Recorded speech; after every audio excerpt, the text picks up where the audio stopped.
All right, welcome in. You know what we're talking about, and oh man, I've been waiting for this one. Let me just start out by saying that there are a lot of similarities between the Jets and I think that people are going to try to say the Broncos from last year, but I'm going to say the Jets and the 2018-19 Cleveland Browns. You guys remember when Baker arrived and, the NFL media seemed to be eating up that whole story. They were on Hard Knocks as well.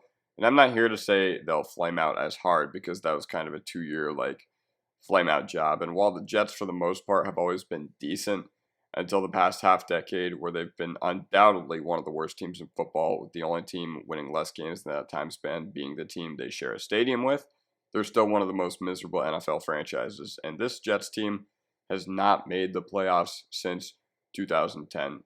And honestly, I think that has potential to change this year, especially now that just under half the conference now makes the playoffs. But 2010, it is far and away the longest playoff drought in the entire NFL. And while they may not have been the focal point of NFL coverage this offseason, actually, I'm not going to say that. They've been a pretty big talking point, especially because, Rodgers, obviously the Hard Knocks hype is there too. And that's naturally going to come with being in a big market like they are. They are in the biggest market in the whole country.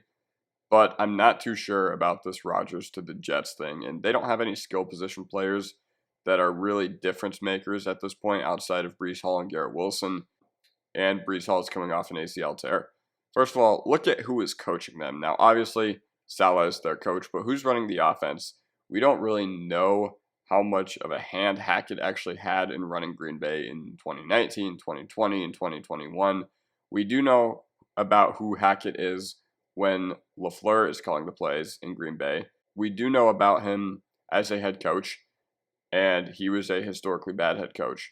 Usually coaches do not get fired their first year before their campaign is over, at least for reasons inside of football. Usually they do something like, I don't know, Urban Meyer kicking his player or something like that. But Hackett actually was that bad to where the Broncos sent him his moving boxes and packing tape after they lost 70-0 against the Rams on Christmas Day. And after Hackett got fired last year, Russ cooked. After putting up 24 and 31, it bailed the Broncos and Hackett out of having the worst offense since the 2000 Cleveland Browns. So this is the guy that we are trusting to make use of Breece coming off an ACL tear. And Wilson is an absolute stud. Let's just not gloss over that at all. But they don't really have anybody behind him. Obviously they signed all the trash cans that Rodgers wanted to take with him, like Lazard and Randall Cobb. But, Mecole Hardman and Corey Davis, if that's your wide receiver one, potentially, if, Garrett Wilson's injury lingers into the year, this team is in trouble because the Jets really don't have that much talent on the offensive side of the ball. Now, defense is a completely different story. This past draft was insane because Wilson, Sauce, Johnson, and Hall were probably all top 20 talents from that 2022 draft class. And we know the Jets have an awesome defense. We saw it last year. But I'm seeing way too many similarities to, I'm not going to say Denver because that's grasping at straws. But yeah, I'm going to actually say Denver because if Breece struggles to get going, remember, this Broncos team that was coached by Nathaniel Hackett had absolutely zero run game. If Breece struggles to get going, this team might have one of the thinnest running back rooms in the league. Abanikanda, I actually like, same with Michael Carter, but I'm still just not entirely sure. And you can say, all right, maybe they're going to struggle to run the ball. So even if we don't have a good Jets ground game, guess what? We're not going to get a formidable passing attack either. It's not wheels up for the Jets immediately. Listen, Garrett Wilson has top 5 NFL wide receiver upside. But who is running this offense? It is Todd Downing, who is the leader, or actually, before I get into that, who is running this passing offense? It is Todd Downing, who is the leader of the frightening Tennessee passing attack last year, and it was frightening in all the wrong ways, especially once they lost Tannehill. Aaron Rodgers had a down year by his standards last year.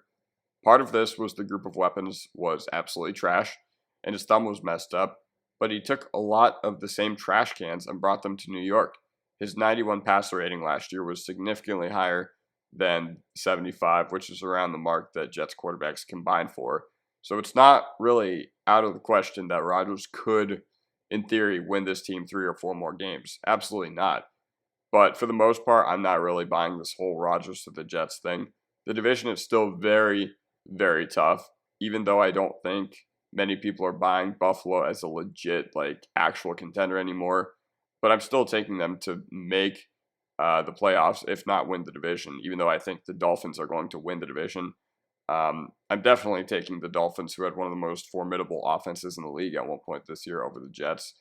Not really excited about the Patriots at all. I actually expect the Jets to finish ahead of them in the standings comfortably. One of the least talented teams in the league, and that is, I don't think, disputable. I don't think the situation is as pretty as Hard Knocks is portraying it, the rest of the NFL is portraying it, and the Jets themselves are trying to portray it. Now, the whole AFC is going to be an absolute dogfight this year. There is a lot of upside for this Jets team if they can actually be formidable, and Downing and Hackett develop as coaches and can actually run a very good offense on game day.